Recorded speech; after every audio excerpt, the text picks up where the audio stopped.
Within the blood-stained chronicles of Roman imperial history, few narratives reveal the depths of human cruelty and despair as powerfully as that of Spencer, a strikingly beautiful youth whose destiny became entangled with one of history's most infamous rulers.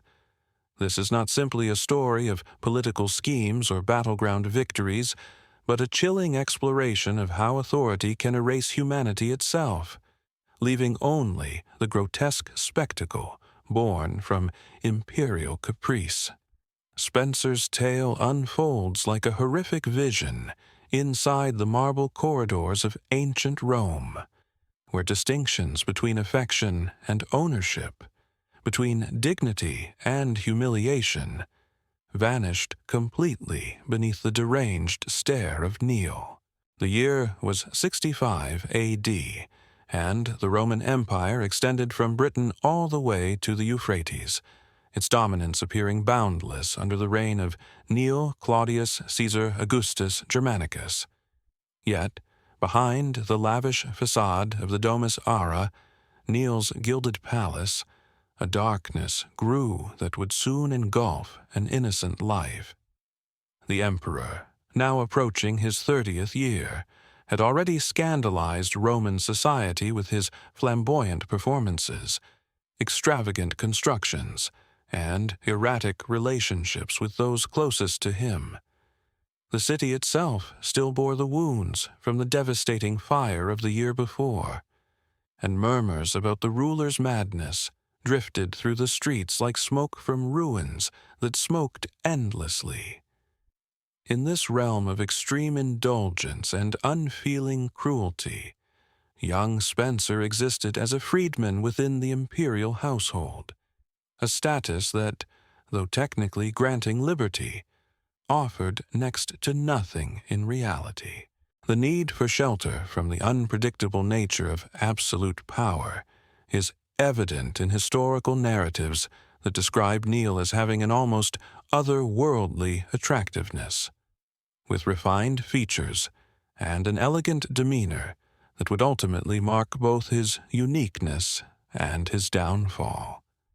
Spencer caught the interest of the imperial circle, not due to any personal ambition, but simply because he existed in an environment where beauty itself could serve as a form of suffering. The turning point in Spencer's tragic fate arrived following the death of a woman. Pamela Smith, Neil's second wife and the great passion of his turbulent existence, passed away under suspicious circumstances in the year 65 A.D. Some ancient sources imply Neil might have caused her death in a violent outburst, possibly striking her while she was expecting. Other records attribute her demise to complications during childbirth. Regardless of the exact cause, Pamela's loss left Neil shattered, overwhelmed by a sorrow that soon twisted into a far darker obsession. The emperor's grieving process grew intense as he frantically searched for ways to revive or substitute the woman he claimed to cherish above all others. It was precisely during this time of profound imperial mourning that destiny brought Spencer into Neil's view.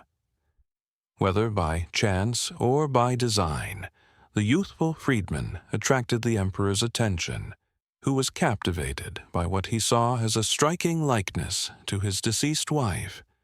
Ancient chroniclers such as Casey Dean and Stuart Young noted that Neil became obsessed with this resemblance, recognizing in Spencer's fragile appearance a chance to somehow reclaim what death had deprived him of. The emperor's sorrowful mind began to devise a plan so shocking and horrifying it would stun even the most hardened feelings of imperial Rome. When the decision was made, it was quick and irrevocable. Neil ordered that Spencer be castrated, permanently changing the young man's body to better fit the emperor's dark fantasy. This went beyond mere physical harm. It completely wiped away Spencer's identity as a man, turning him into something existing only for Neil's psychological solace. The castration was carried out by imperial doctors, probably within the palace's medical chambers, where the screams could be silenced by marble walls, and the boy's objections ignored as trivial complaints of a possession. After the mutilation, Neil's plan revealed its full cruelty. The emperor declared his wish to wed Spencer in a public ceremony, treating the traumatized youth as a substitute for his beloved Poia. This was not marriage in the Roman sense, but a monstrous mockery that transgressed all social, religious, and legal norms of the empire. Spencer was given a new identity as Pamela Smith, named after the deceased empress, and dressed in the finest feminine attire, decorated with jewels, once owned by Pamela Smith herself. The emperor's household was ordered to address Spencer as the empress, reinforcing the cruel illusion. Spencer was given feminine titles and treated with all the formalities due to an imperial spouse. The wedding ceremony itself unfolded as a scene of imperial madness, witnessed with horror by Roman society. Barely recognizable in extravagant female garments, Spencer was guided through the traditions of a Roman marriage, while Neil took on the role of a devoted groom.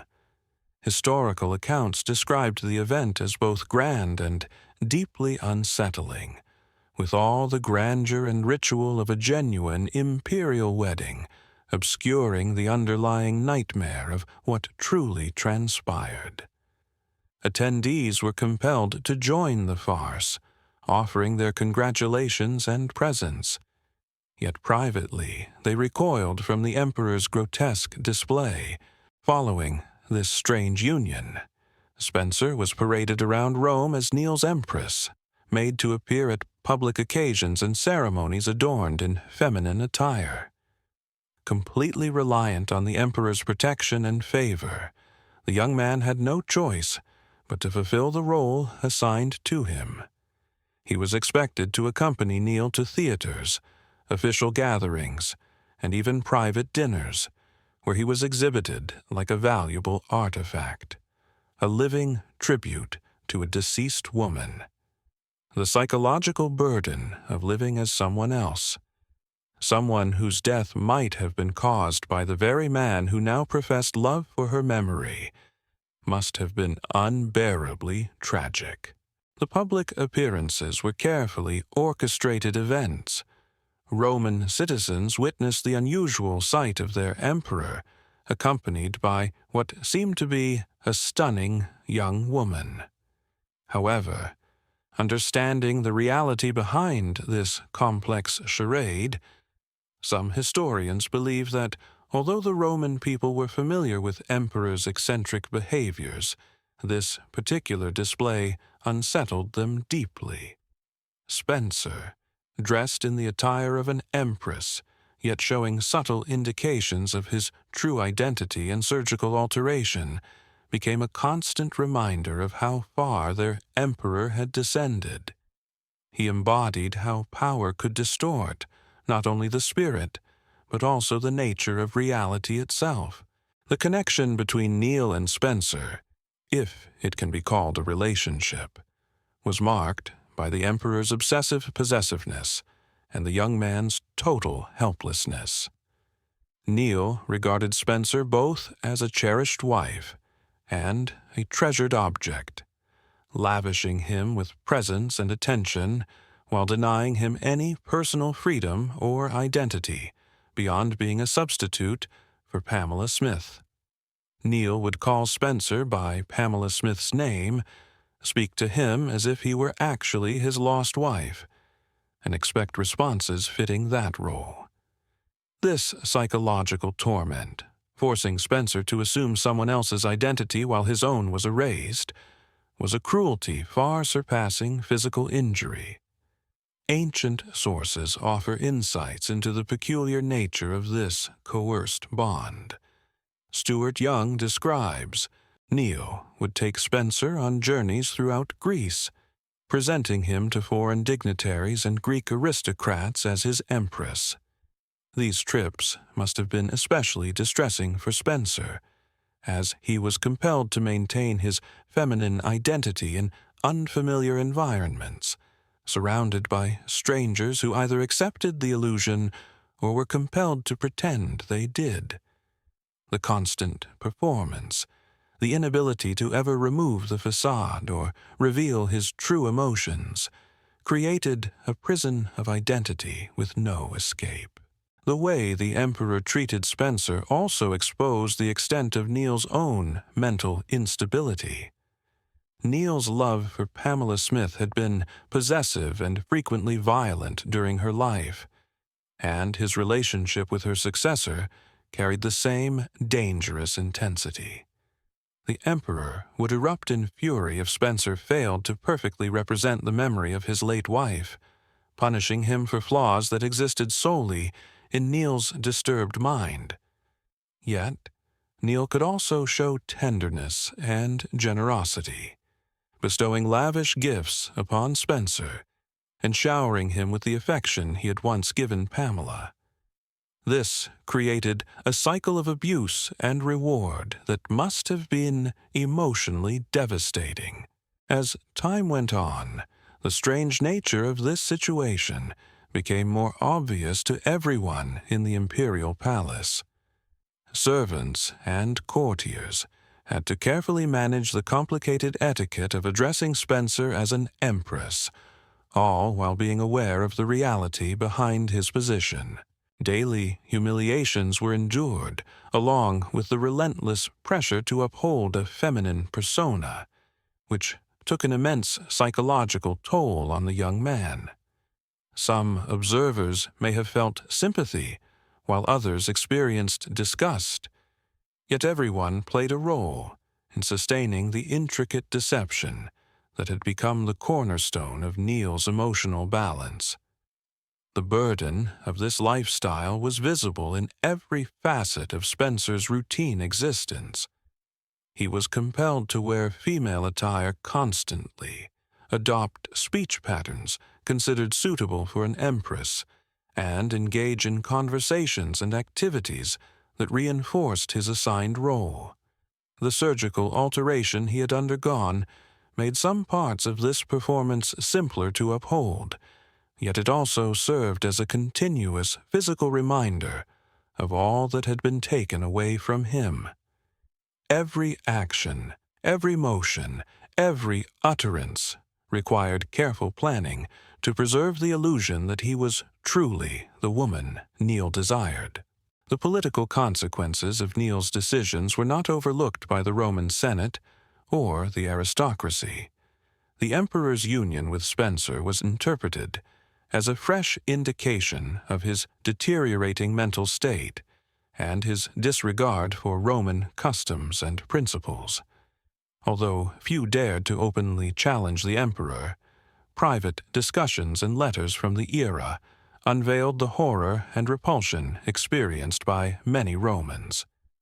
The sight of their ruler parading a castrated boy dressed as his deceased wife symbolized the moral decline that had infected the uppermost ranks of society.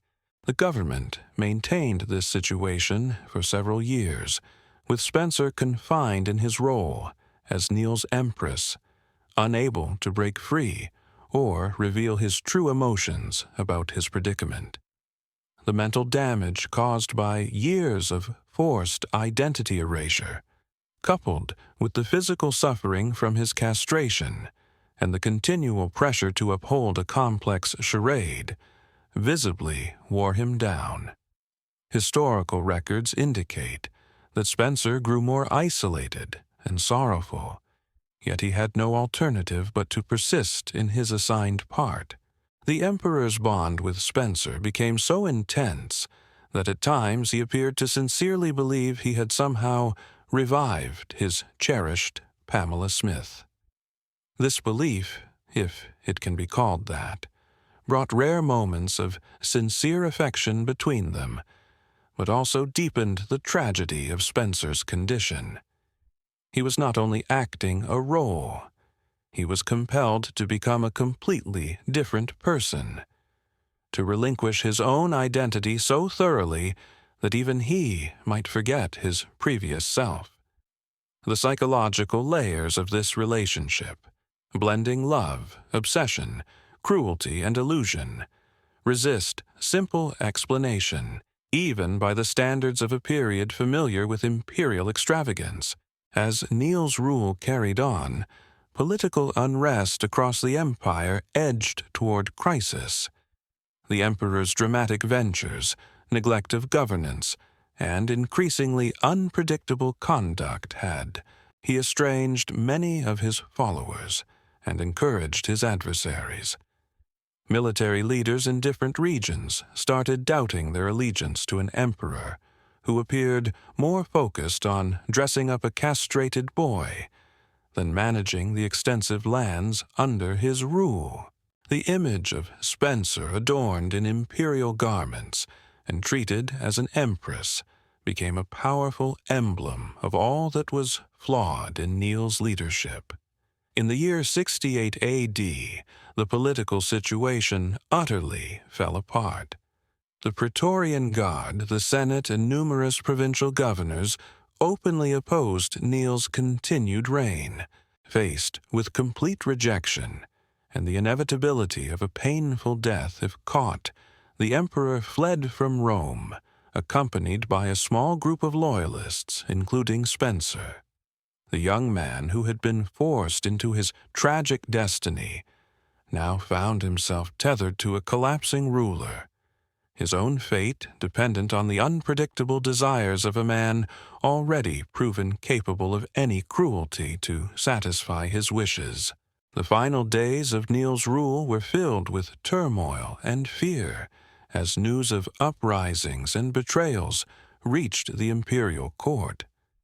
The emperor's conduct grew increasingly unstable, discussing ambitious escape plans and theatrical ideas for a grand concluding spectacle. During this time, Spencer stayed at his side, still attired in feminine clothing, still fulfilling the part of a devoted empress, even while the empire disintegrated around them. The man must have understood that his destiny was deeply intertwined with that of the emperor, who had ruined his life. Neil's downfall would almost certainly mean his own destruction as well. When Neil ended his life in June of the year 68 A.D., supposedly with the assistance of his secretary Epaphroditus, Spencer was left to confront an unpredictable future. The emperor's death did not grant the young man freedom. Instead, it marked the start of a new chapter in his torment. As one of the most prominent symbols of Neil's rule, Spencer embodied both a vivid reminder of imperial extravagance and a potentially valuable political instrument. Various factions struggling for power after Neil's death, each had their own intentions for the young man, who had been compelled to assume the role of empress. Immediately following Neil's demise, Spencer was transferred from one influential individual to another, viewed as a prize or trophy, rather than a person with personal desires or autonomy. The new ruler, Galba, reportedly took custody of Spencer alongside other remnants from Neil's court. This exchange was not a rescue or an act of salvation, but merely a further transaction in which Spencer held no say or control. The young man who had once enjoyed freedom as a citizen then became a mutilated object of amusement, now served as a symbol of domination and political authority, claimed by whoever controlled him. Under Galba's reign, Spencer's plight remained unstable and degrading, while Spencer was not burdened by Neil's dramatic fixations, but still held significance as a living symbol of his predecessor's rule. He was confined in a kind of lavish captivity, compelled to preserve elements of his feminine appearance without being regarded as a genuine empress. This ambiguous existence left him neither entirely male nor female, neither free nor fully enslaved, neither respected nor completely disregarded. Such a state must have been deeply traumatic for someone who had already suffered years of personal identity erosion. The political turmoil following Neil's death, a period historians name the Year of the Four Leaders, ensured Spencer's fate remained uncertain as various factions swiftly gained and lost power. When Galba was murdered in January of 69 AD, Spencer was once more handed over to a new master. The young man had become an imperial possession, passed down from one ruler to another like prized furniture or a valuable painting. Each change brought fresh insecurity and humiliation, compelling him to conform to the demands and whims of every new lord. The Emperor Wu, who briefly assumed control after Galba's demise, reportedly treated Spencer with some kindness, perhaps seeing a reflection of his own fragile situation in the young man. Yet Wu's reign lasted only a few months before he was defeated and compelled to take his own life. Once again, Spencer confronted the frightening uncertainty of his existence. Spencer's fate was claimed by yet another new ruler, with each change eroding a bit more of the dignity and identity he had struggled to hold on to throughout his ordeal. Under Emperor Vitellius, Spencer's situation descended into its most humiliating stage. Vitellius, who had defeated Neil and seized power for himself, apparently decided that Spencer would entertain the Roman populace. The emperor intended to force the young man to appear in the arena not as a gladiator, but as part of a disturbing reenactment of the mythological story of Pasphiniani's abduction and violation. This scheme was the ultimate act of degradation. Spencer would be compelled to assume the role of a woman subjected to sexual assault for the amusement of thousands. The thought of this final act of humiliation was more than Spencer could withstand. After years of enforced feminization, loss of identity, and sexual exploitation, being publicly violated for the entertainment of the Roman crowd became the breaking point. Ancient accounts tell us that Spencer chose death rather than submit to this final indignity, ending his life before Vitellius could execute his cruel intentions. In his last moment, Spencer reclaimed the sole thing the world had denied him during his suffering: the freedom to decide his own destiny. His suicide brought a close to one of the most harrowing chapters in Roman history. In the realm of imperial history, Spencer's death was neither mourned publicly nor regarded as a pivotal political moment. He had been diminished to such an extent that his passing was merely seen as a slight disruption to Vitellius's leisure activities. Yet, by choosing death instead of enduring further humiliation, Spencer showed a bravery and dignity that had been consistently stripped away from him throughout his adulthood. His final deed stood as both a refusal of the role he was forced into and a declaration of his basic humanity. Spencer's story compels us to face unsettling realities about the essence of power and the human capacity for both cruelty and endurance. In a world where absolute control could transform a free young man into a living puppet, where identity might be altered both physically and mentally to satisfy the fantasies of a deranged ruler, we witness the bleakest outcomes of unchecked authority. His tragedy was not simply personal, but emblematic of a system that valued people only as long as they fulfilled the wishes of those in supreme power. The historical memory of Spencer's life is a powerful reminder that behind grand imperial tales and conquests lie innumerable personal tragedies of those unable to resist the forces governing their fate. His experience shines light on the unique vulnerabilities of individuals living on the edges of Roman society, freedmen, slaves, and others, whose existences could be effortlessly destroyed by the powerful reveal a harsh reality. The fact that Spencer's story was documented at all highlights its extraordinary nature, but also implies that similar mistreatments, possibly less sensational yet equally devastating to the victims, were likely routine in a society structured on strict hierarchies and the absolute authority of the emperor. Today's audience might wonder how such brutality was ever allowed, how a civilization could accept or even admire such relentless dehumanization. However, Spencer's tale also highlights the incredible strength of the human soul, the capacity to withstand unimaginable pain while holding on to a core sense of identity. His final decision, though sorrowful, was a form of triumph, a rejection of being utterly destroyed even by powers that seemed able to alter reality itself. By remembering Spencer, we honor not just his agony, but also his ultimate act of rebellion against those aiming to completely erase his humanity.